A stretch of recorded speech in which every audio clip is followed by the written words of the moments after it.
Assalamualaikum warahmatullahi wabarakatuh.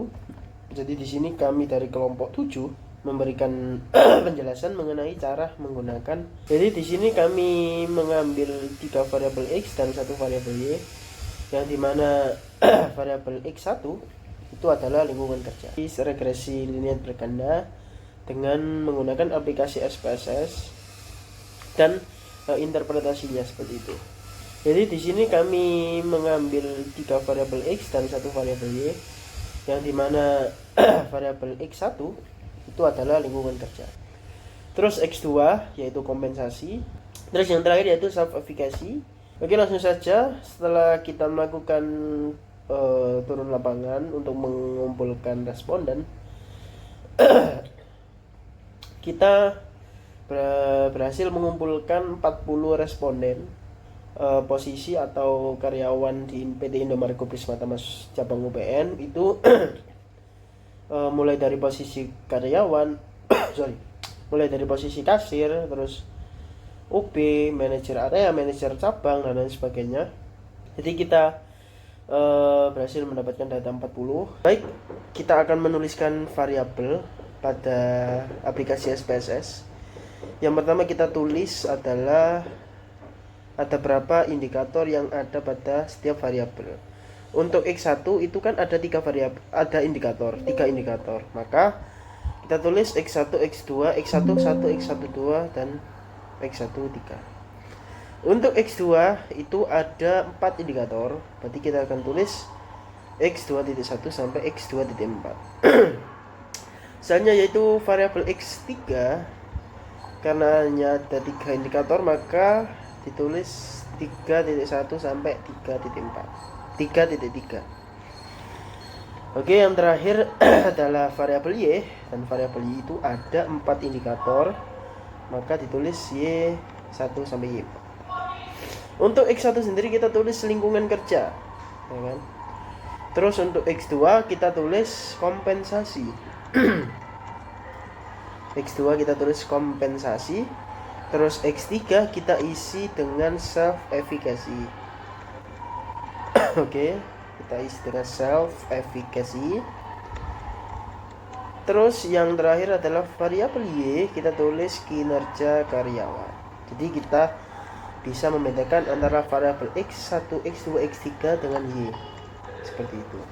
Setelah kita menulis variabel-variabel x1, x2, x3 dan y, lalu kita akan masukkan semua data yang sudah kita olah, yang sudah kita kumpulkan di dari spreadsheet ya. Kita copy saja dan kita pastekan di lembar SPSS ini. Oke, kita pastekan. Wah, seperti itu hasilnya. Jadi kita bisa menganalisis mengenai hasil dari penelitian kami. Jadi di sini saya akan menjelaskan mengenai uji instrumen. Jadi uji instrumen itu digunakan untuk mengetahui apakah kuesioner atau alat ukur yang kita gunakan ini sudah benar-benar layak digunakan dalam penelitian atau layak dipakai dalam penelitian atau tidak. Jadi uji instrumen itu ada dua, ada uji validitas dan uji reliabilitas. Dimana uji validitas ini tuh untuk memastikan bahwa kuesioner yang kita sudah buat itu apakah sudah benar-benar bisa mengukur variabel yang dimaksud yang kita gunakan. Jadi untuk uji reliabilitasnya ini tuh digunakan untuk memastikan kuesioner atau jawaban dari responden itu apakah sudah benar-benar konsisten. Jadi alat ukurnya di sini tuh biasanya diukur dengan Cronbach alpha di atas 0,7. Jika di atas 0,7 itu maka dianggap reliable. Seperti itu. Nah, sebelum itu di sini saya akan menjelaskan bagaimana tata caranya uji validitas dan uji reliabilitas dalam SPSS. Jadi saya akan menjelaskan bagaimana sih cara memasukkan datanya untuk kita dan bagaimana cara pengujian dalam SPSS untuk uji validitas dan uji reliabilitas. Nah, di sini sudah ada data-data yang sudah kita masukkan tadi. Di sini saya akan memasukkan data untuk uji validitas terlebih dahulu. Yang pertama di sini kita pencet yang analyze, yang icon analyze, lalu kita ke correlate yang bivariate, pencet yang bivariate ya.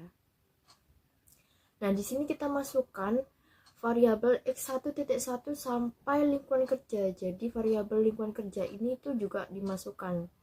Jadi dari x1.1 sampai lingkungan kerja, terus oke, klik oke.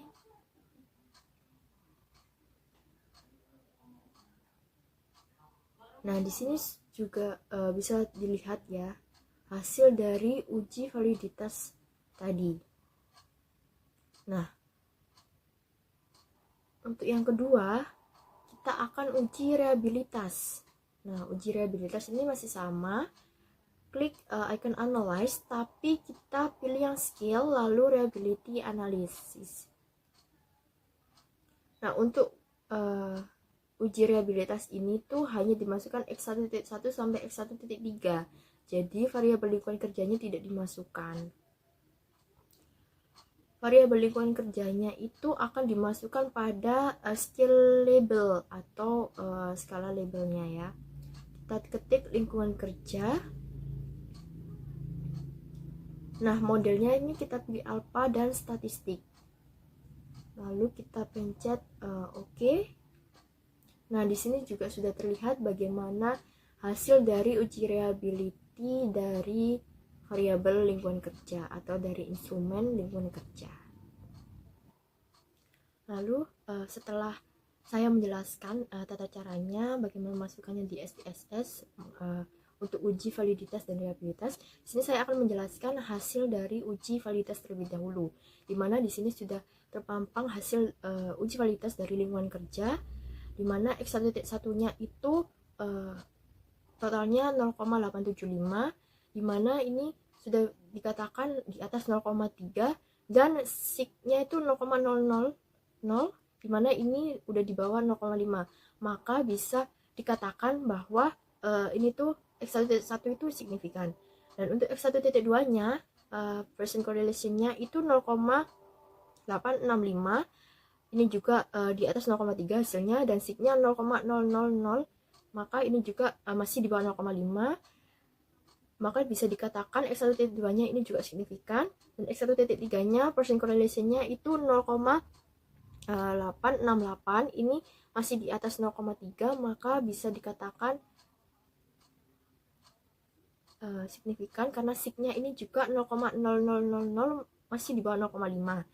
Dan untuk variabel lingkungan kerjanya di sini percent correlation-nya 1, maka kesimpulannya bisa dikatakan bahwa x1.1, x1.2, x1.3-nya itu berpengaruh signifikan terhadap lingkungan kerja. Dan yang selanjutnya ada variabel kompensasi. Di sini untuk variabel kompensasi x2.1-nya itu percent correlation-nya bernilai 0,890, di mana ini di atas 0,3 dan sig-nya 0,000, di mana ini tuh di bawah 0,5. Setelah untuk x2.2-nya percent correlation-nya itu hasilnya 0,824, ini juga masih di atas 0,3, sig-nya 0,0000, di mana ini masih di bawah 0,5 juga, maka signifikan. Lalu x2.3-nya itu percent correlation-nya 0,450, masih di atas 0,3 dan sig-nya 0,004. Ini masih bisa dikatakan juga masih di bawah 0,5, maka hasilnya juga signifikan. Dan x2.4-nya ini tuh percent correlation-nya 0,912, ini masih di atas 0,3 dan sig-nya 0,0000, masih di bawah 0,5. Dan untuk x2 kompensasinya percent correlation-nya 1, maka bisa disimpulkan atau bisa dikatakan bahwa x2.1, x2.2, x2.3, x2.4 itu berpengaruh signifikan terhadap x2, yaitu variabel kompensasi. Lalu selanjutnya ada variabel dari kinerja karyawan atau Y-nya.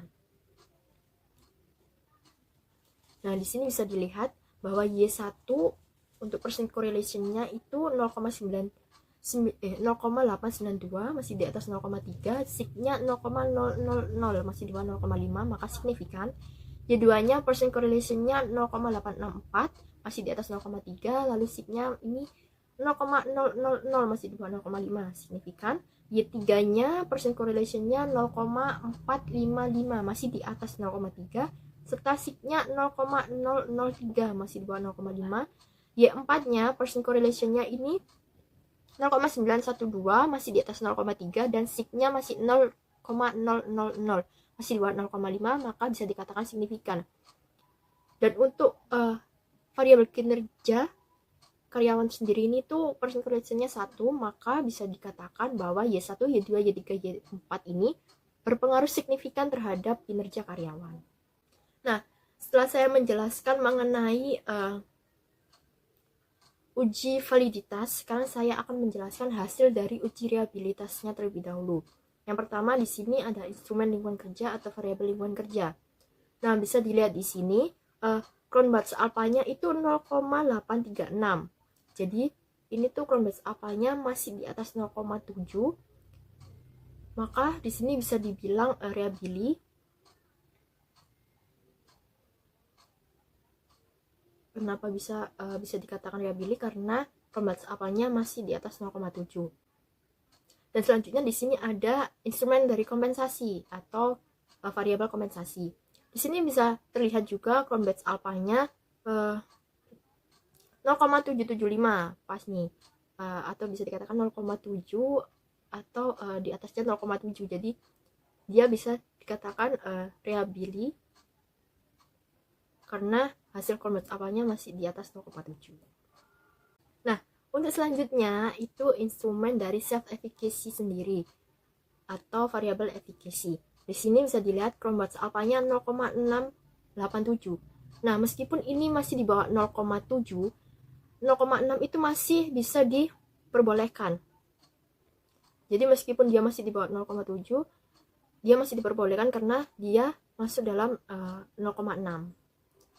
Jadi Cronbach's alpha dari self efficacy sendiri itu 0,687 masih diperbolehkan, maka ini juga bisa dikatakan reliable. Nah, untuk yang terakhir ini ada instrumen kinerja karyawan atau dari variabel Y-nya sendiri, variabel kinerja karyawan. Cronbach's alpha-nya di sini sangat tinggi, yaitu 0,802. Maka ini juga bisa dikatakan reliable karena di atasnya 0,7 Cronbach's alpha-nya, seperti itu.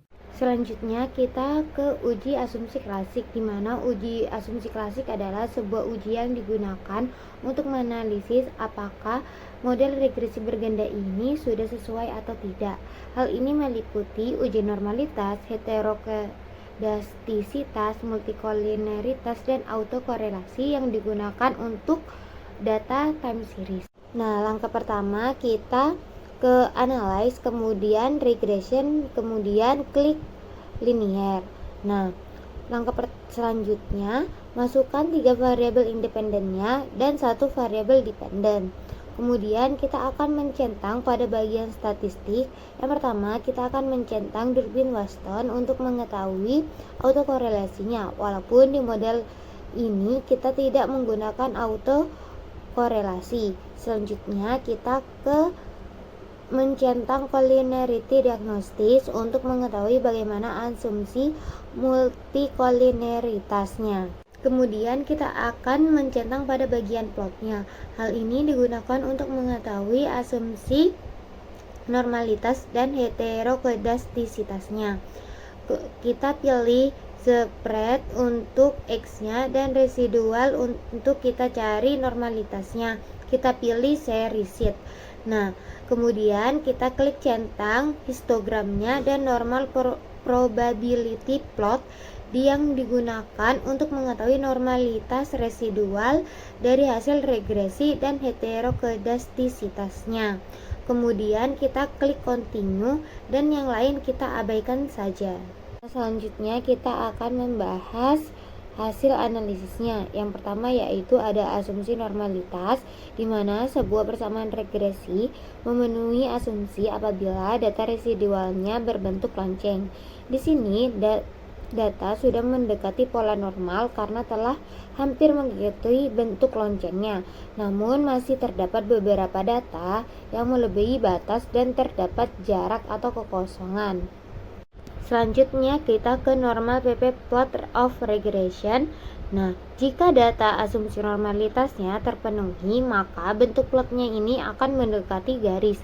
Namun pada data di sini masih terdapat beberapa plotnya yang masih terlempar dari garisnya dan beberapa juga yang sudah mendekati garisnya. Nah, hal ini dapat diragukan untuk lolos uji normalitasnya. Selanjutnya kita ke uji heterokedastisitasnya.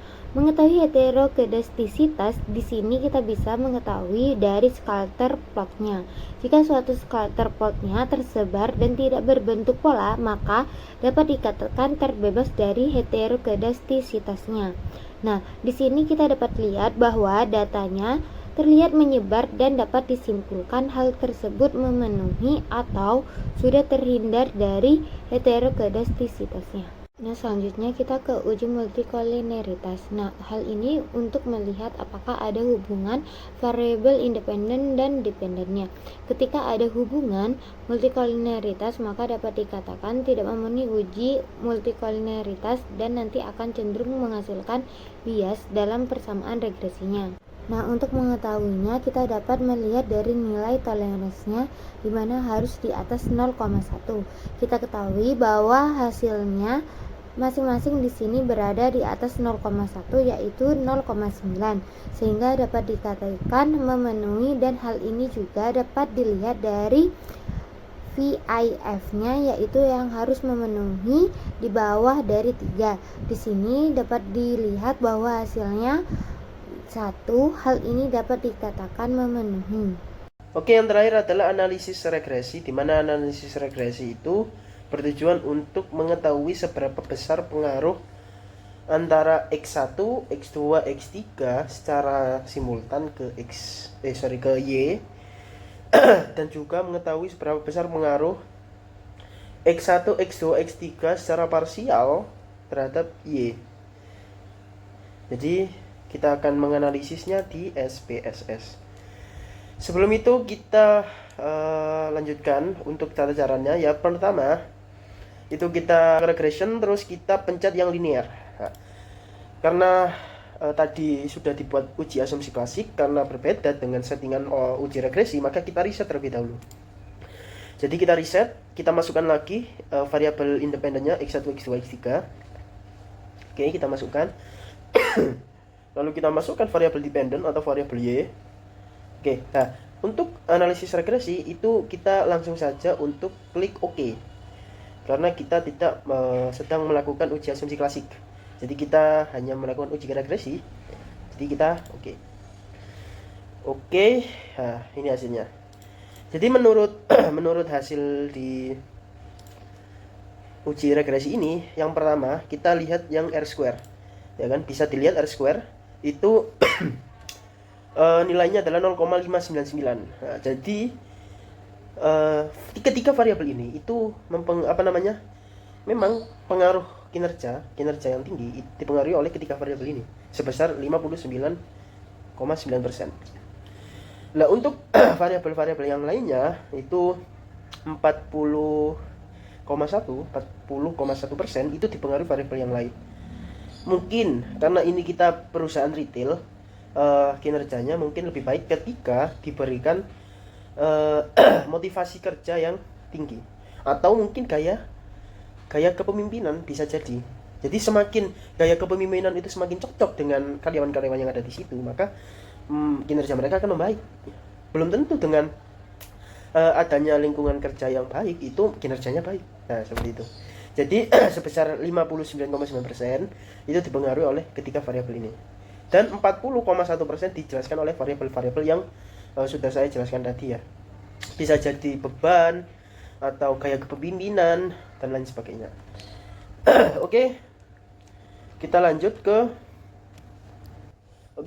untuk ke uji F. Jadi uji F itu menguji hipotesis apakah ada pengaruh secara simultan variabel X1, X2, X3 atau lingkungan kerja, kompensasi, dan self efficacy terhadap kinerja karyawan di PT Indomarko Prisma Tama cabang UPN. Jadi kita lihat untuk syaratnya, jadi itu yang pertama adalah di bawah 0,05, di bawah 0,05. Kita lihat signya, signya itu berada di bawah atau kurang dari 0,01. Berarti secara nilai signya itu lolos atau uji F-nya itu lolos, jadi diterima. Ternyata ada pengaruh lingkungan kerja, kompensasi, dan sertifikasi terhadap kinerja karyawan di PT Indomarko Prisma Tama. Oke, selanjutnya yaitu kita lihat ke uji T. Uji T sama dengan uji F, tapi bedanya uji T itu untuk mengetahui secara parsial atau satu-satu. Kita lihat signya sama, yaitu kurang dari 0,05. Kita lihat untuk lingkungan kerja di sini yaitu tinggi 971. Maka otomatis lingkungan kerja secara parsial itu tidak bisa dikatakan mempengaruhi kinerja karyawan PT Indomarko Prisma Tama cabang UPN. Jadi lingkungan kerja itu bisa kita pinggirkan, ya kan? Atau kita buang. Terus yang kedua, kompensasi. Oh, ternyata kompensasi ini nilai signya yaitu kurang dari 0,01, maka diterima karena kurang dari 0,05. Berarti secara parsial variabel kompensasi memang itu berpengaruh terhadap kinerja karyawan. Jadi semakin tinggi kompensasi maka kinerjanya semakin baik, seperti itu. Oke, yang terakhir yaitu nilai sig dari self efficacy, yaitu sebesar 0,87. Jadi sama, karena kurang dari 0,05 maka hipotesis atau pengaruh self efficacy terhadap kinerja karyawan itu tidak signifikan, seperti itu. Baik, untuk persamaannya yaitu Y sama dengan 578 ditambah 0,738 X2, karena yang signifikan adalah hanya kompensasi, seperti itu. Y sama dengan 0,578 ditambah 0,738 X2, seperti itu.